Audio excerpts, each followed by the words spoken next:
সিরিয়ার রাজধানী দামেস্কে আবাসিক ভবনে জোড়া বিমান হামলা চালিয়েছে ইসরায়েল। এতে ১৫ জন নিহত হয়েছেন, আহত হয়েছেন অন্তত ১৬ জন। হতাহতের সংখ্যা বাড়ার আশঙ্কা কর্তৃপক্ষের। আইডিএফ জানিয়েছে দামেস্কে হামলার লক্ষ্যবস্তু ছিল ফিলিস্তিনি সশস্ত্র গোষ্ঠী ইসলামিক জিহাদের সদর দপ্তর।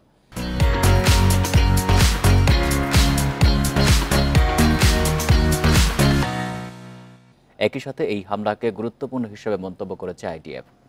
এই হামলায় সংগঠনটির বেশ কয়েকজন সদস্যের নিহতের তথ্য নিশ্চিত করেছে ইসলামিক জিহাদ। সম্প্রতি লেবানন সিরিয়ার সীমান্তবর্তী এলাকাগুলোতে বিমান হামলা বাড়িয়েছে ইসরায়েল। ইরান সমর্থিত সশস্ত্র গোষ্ঠী হিজবুল্লাহ স্থাপনা লক্ষ্য করেই এসব হামলা হচ্ছে বলে দাবি তেল আবিবের।